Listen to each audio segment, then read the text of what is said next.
I am a prophet of God the Father of Jesus Christ who came to earth in the flesh, and the Lord commands me to make my videos. He just had me open this up and he wants me to talk about a particular topic. And I'm not real excited to talk about it. And I'm not sure why. I think I've had some trouble adjusting to being a Christian because of all the baggage that the brain says comes with Christianity. But this is a really, really, really important word. Maybe I'll go into detail someday, but to put it simply, in around 2003, I went through a really challenging time. And I was literally unable to handle it. And I found that drinking would take me to a place where I didn't have to think. I didn't have to face what I was going through.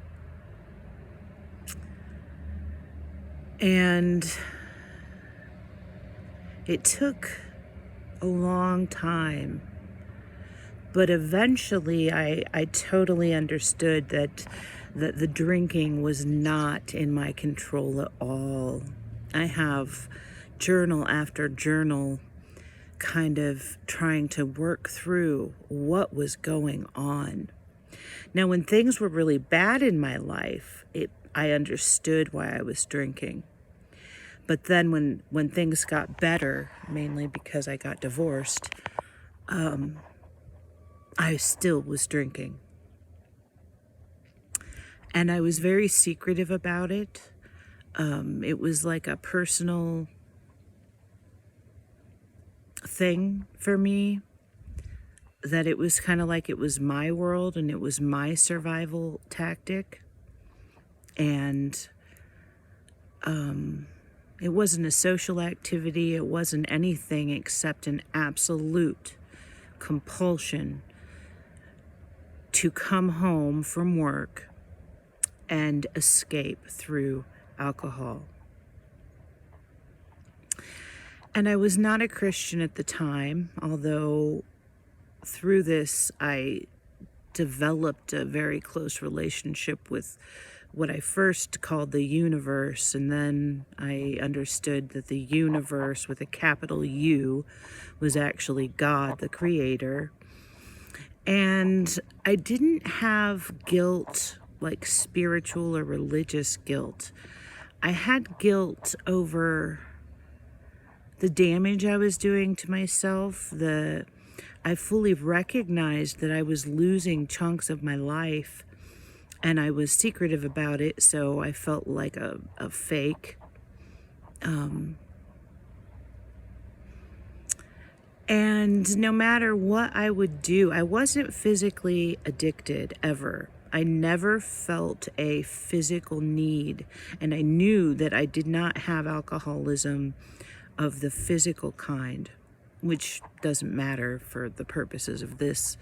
But I was able to be highly functioning, relatively highly functioning.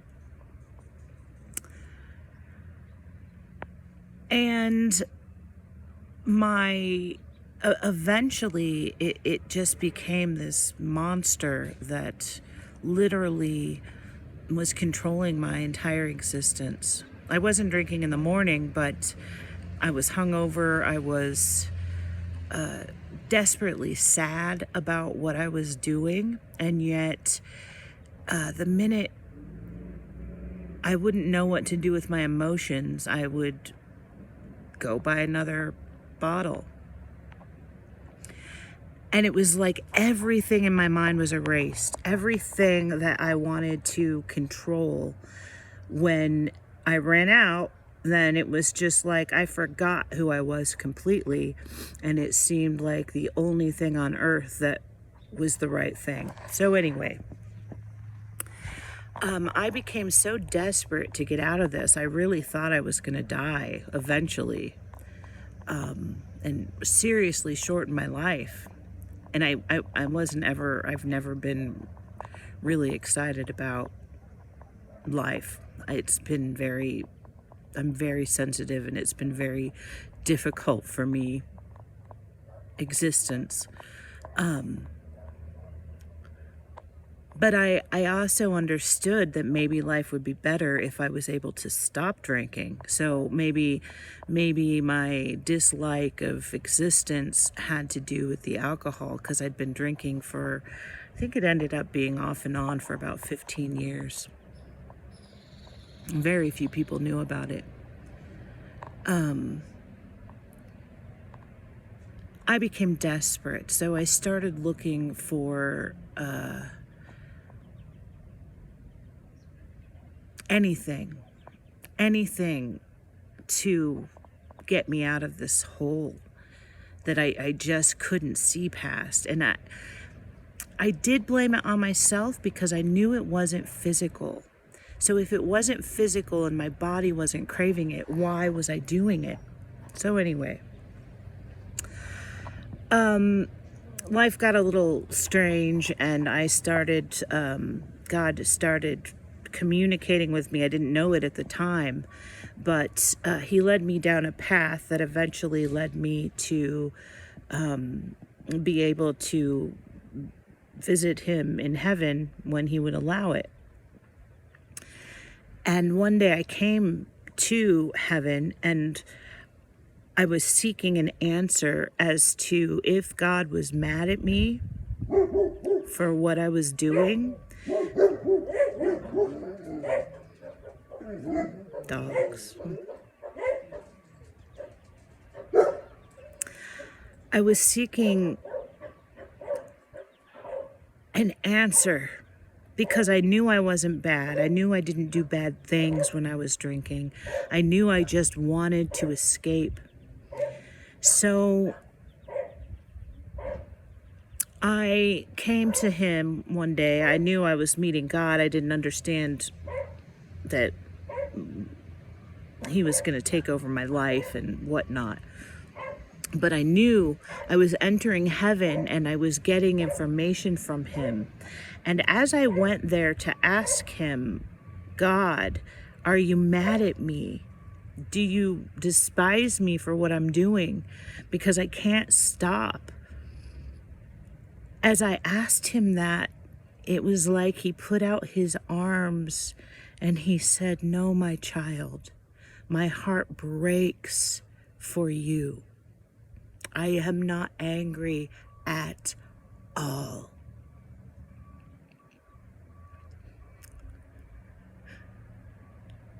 And I came back from that trip to heaven, and I was so overwhelmed with peace that I knew for a fact God was not angry at me.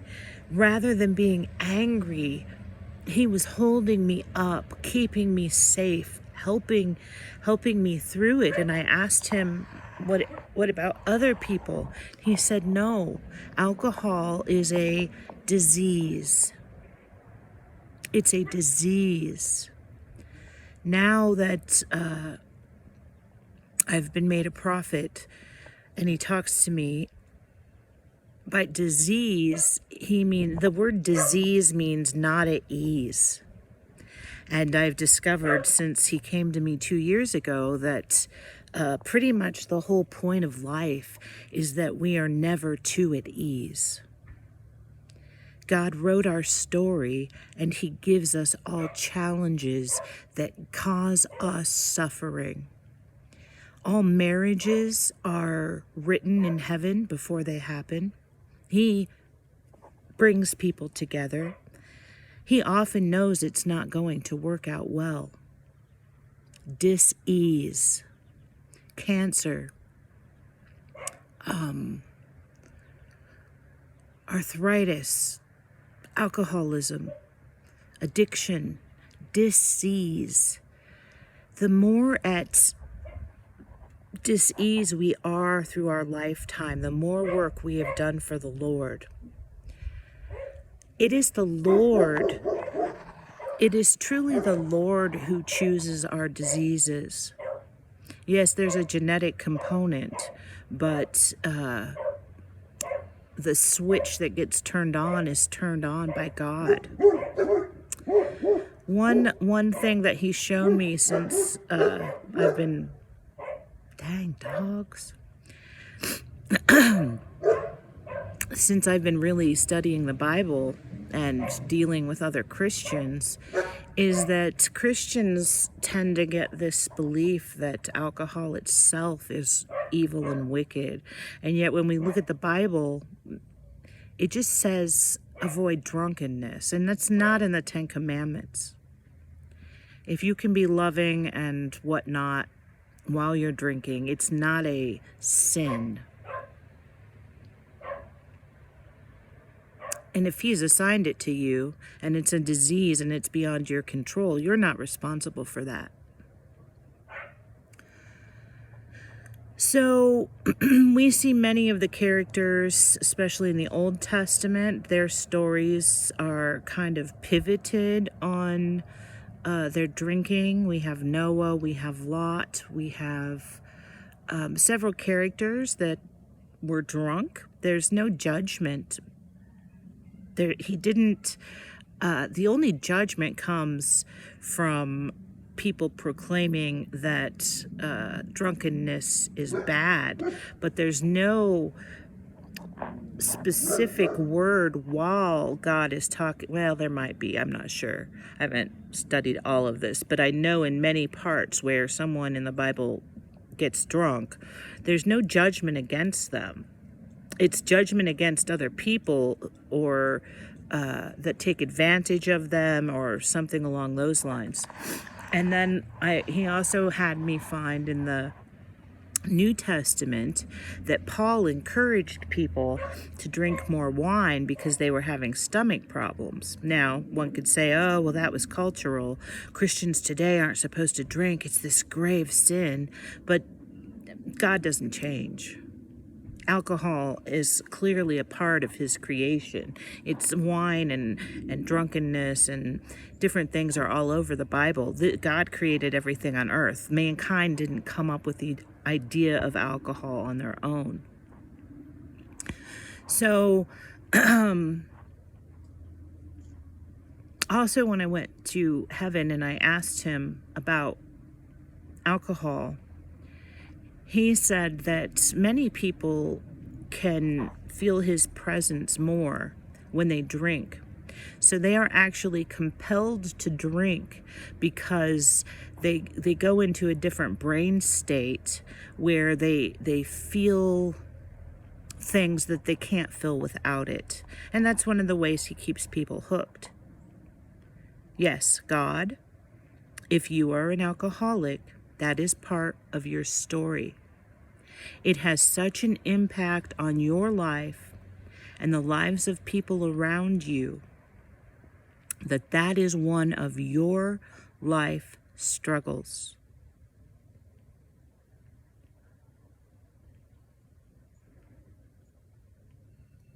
You are not guilty of wickedness unless you're doing wicked things while you're drinking.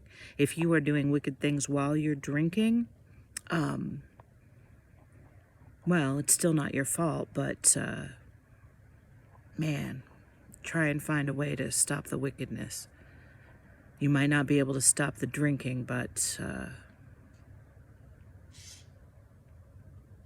if you're, see, this is why it's so hard to talk about. Everything on earth can be righteous or unrighteous. Alcohol does not have to be, being drunk does not even have to be unrighteous. Many people just put themselves to sleep. They're not committing sins. So,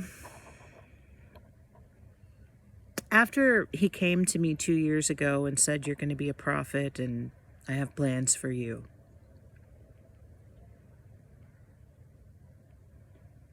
I had been able to quit drinking, but I hadn't understood that God is the one that assigns this burden.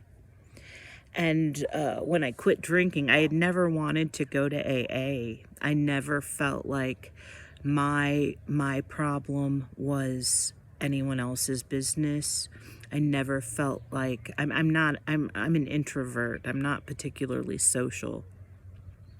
So I was opposed to going to AA, but once this he came into my life, he pointed out that the crux, the main point of AA is a belief in a higher power. When I used to think of AA, I loved God. I wasn't a Christian and I wasn't religious, but I was passionate about God, the one God, the creator of everything. And I didn't want to get involved with religion. It disgusted me, quite frankly. And I felt like if I went to AA and I started talking about a higher power, that I would feel shame about not being a Christian, because I had been raised Christian and had gone away from that. So I also wanted to keep God to my own understanding and not get my brain confused by things that I've never felt in my soul in agreement with, such as shaming people or making everything on earth that human beings do a sin. So I avoided AA, but since that time I've learned that God himself is the creator of AA. God himself designed AA. And when people feel compelled to go, it is their time. And the crazy thing is, I never understood this. It is not self-control or willpower that can allow you to get out of drinking. It is literally the Lord. He can literally stop your cravings. He can give you strength when you just don't think you can have any. He can send you the exact right people to help you. But it can't happen until it's time. So this is a message for those that might be struggling.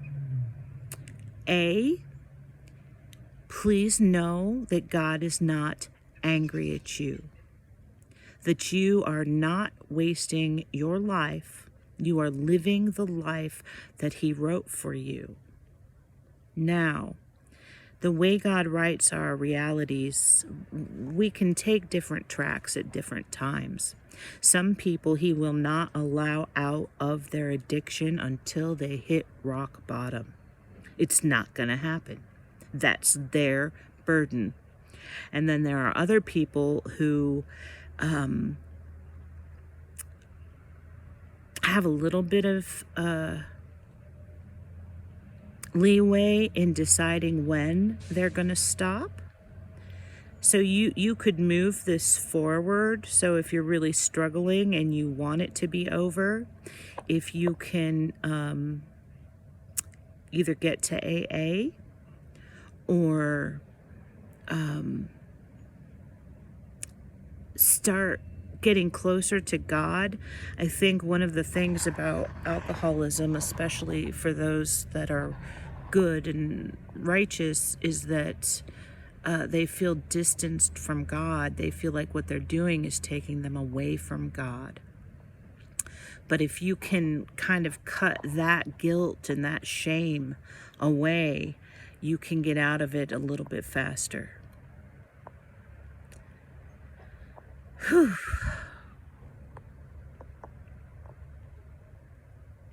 I look back on it now as this was a part of my life that God asked me to go through. I do know that he does battle, spiritual battle, when people drink alcohol. Alcohol is actually extremely important to the Lord. Extremely. That does not mean I'm encouraging you to be flippant about alcohol use. But if you find yourself in the situation that you just can't quite control it, or you can't control it at all, I just want you to know that you have not upset the Lord. When I went and I asked him about alcoholism and addiction, I've always stayed away from drugs or hard drugs, because, I mean, just the word cocaine, I thought even as a teenager, if I ever try cocaine, I'll never stop. So I've always been very careful about never doing anything that was addictive, except drinking and nicotine, which he created that too. It's only the modern man that believes that tobacco is a grievous sin. It's not. Hasidic Jews smoke. It's amazing how angry Christians get. It's just fascinating how angry Christians will get if you say smoking's not a sin. It's like it brings out their inner rage, which is God's. He wants to know what's in people's hearts. If you've been a smoker, you know the beast that it is. You know that it is like a boa constrictor. But see, if you've never been a smoker and you're a Christian, oh, it's so easy to judge other people. Or you've never been a drinker, it's so easy to tell everybody else what's a sin. That's what God's plan was. He knows what's in your heart. You should have compassion for people that are struggling. Now, if your parent's an alcoholic or someone's giving you major distress, of course you're going to be angry about that. He gets battle out of that too. Our lives are supposed to be difficult and challenging. And the more difficult and challenging they are, the harder we are going to fall upon our knees and praise God for what He allowed us to endure. So I want to just give a word of hope. Pray for an ending. If He wrote that you're an alcoholic and you are not written to die from it, He will write an end point for you. Some people, it happens quickly, and some people drink for decades. It's just the way it is. When we want to know what God has planned and what God needs, we can just look around at reality. There's no mistakes on this earth. There's painful things, and there is some personal responsibility. Driving drunk is, you have to consciously make decisions. But death dates are written. If someone is going to die from being hit by a drunk driver, they are going to die from being hit by a drunk driver. And that driver that was drunk was written to drink in that exact moment. And that's where forgiveness comes in. We cannot understand the ways of the Lord. They do not make sense to our mind, and they definitely do not make sense in regards to religion, who's telling us that if we drink or we do this or we do that, that we have estranged ourselves from God. It is wickedness and nastiness that God despises, not human frailty, not human weakness, and definitely not the story He wrote for our life. So we'll talk about this in the future. But if you are struggling with an addiction, doesn't matter. It doesn't have to be alcohol. It can be anything. Please know that the Lord is not angry with you, and that He's the one who will take you out of it.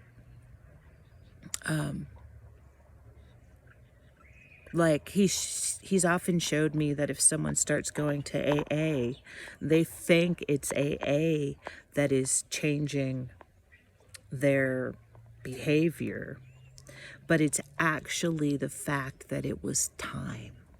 The season of drinking is now over. So be strong. Know you're not alone. Having an addiction is a very, very lonely place to be. The loneliest place on earth, especially when you think God's angry at you, or you put all the responsibility on yourself. If you have a family member that's drinking, that's a tough one because it can make your life really hard. But try and have some compassion, knowing that it's a disease given by God, just like all diseases. God is sovereign. I know there's this modern day belief that Satan, as in Lucifer, has all this power and control, but Satan is not a creator. Satan is not omniscient, and Satan is not omnipotent.